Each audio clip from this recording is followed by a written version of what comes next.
Selamat petang kepada pensyarah dan rakan-rakan kelas sekalian. Hari ini saya ingin membuat tugasan pembentangan subjek SSK 2023. Nama saya Darmindra Analaki Manukaran daripada kelas Apex B. Nombor matrik saya B12 SSK 20 F063. Pertama sekali saya ingin menceritakan pasal 5 jenis perisian yang diperlukan oleh sesebuah sistem komputer selepas proses instalasi OS. Pertama, perisian pemproses perkataan. Contohnya Microsoft Word. Perisian ini digunakan untuk type dokumen seperti type surat, memo atau laporan. Seterusnya, hamparan elektronik. Contohnya Microsoft Excel. Perisian ini digunakan untuk membuat pengiraan anggaran kos pembelajaran, membuat akaun, menganalisis pelaburan serta menyediakan penyata kewangan. Seterusnya, persembahan. Contohnya Microsoft PowerPoint. Perisian ini digunakan untuk menggabungkan elemen teks, grafik dan audio video dalam bentuk slide persembahan. Dan akhirnya, pangkalan data. Contohnya Microsoft Access. Perisian ini digunakan untuk menyediakan pangkalan data seperti rekod pendaftaran pelajar dan rekod pendaftaran pesakit. Akhir sekali, grafik. Contohnya seperti Adobe Photoshop dan Adobe Illustrator digunakan untuk mengedit video. Ini adalah merupakan perisian yang diperlukan atas sesebuah sistem komputer selepas proses instalasi OS. Okey. Langkah-langkah penyelenggaraan sebuah sistem komputer ialah, pertama sekali, sediakan sistem unit yang akan kita selarangkan. Kedua, perkakasan yang akan kita gunakan untuk menyelenggara sistem unit iaitu set, screw, berus. Ketiga, sebelum membuka sistem unit, pastikan komputer telah shutdown dan cabut punca bekalan kuasa. Keempat, membuka pintu sistem unit casing. Kelima, mengenal bahagian-bahagian dalam sistem unit.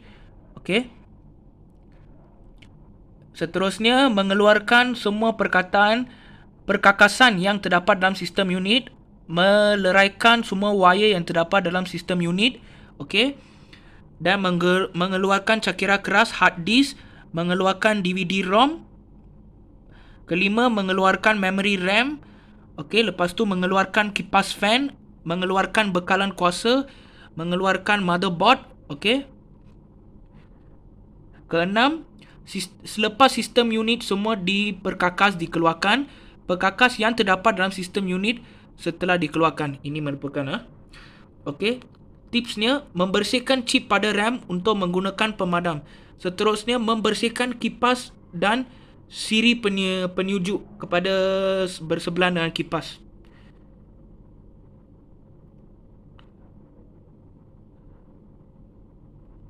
Memasang balik motherboard ke dalam casing komputer. Selepas itu, laraskan papan Indo dengan tapak casing. Kenal pasti lubang-lubang skru pada papan Indo yang sepadan dengan lubang skru pada tapak casing. Skrukan metal standoff ke dalam lubang pada tapak casing yang telah dikenal pasti. Lepas tu, memasang kipas, memasang dan meletakkan bekalan kuasa di tempat yang betul, memasang dan meletakkan DVD-ROM ke tempat yang asal. Lepas tu, memasang RAM. Kenal pasti kedudukan slot akan digunakan. Pegang modul DIMM pada tepinya, jangan sentuh jalur penyambung pada kad.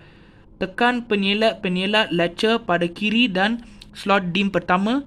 Tempatkan modul DIMM pada kedudukan yang betul supaya takip pada modul adalah sejajar dan penyekat ke dalam slot.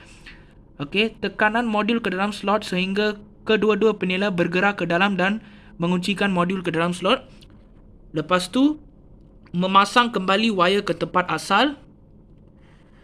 Dan akhir sekali, memasang kabel arus listrik utama power.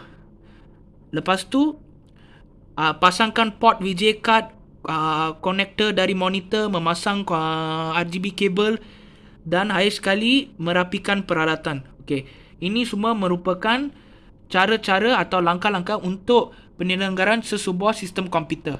Terima kasih.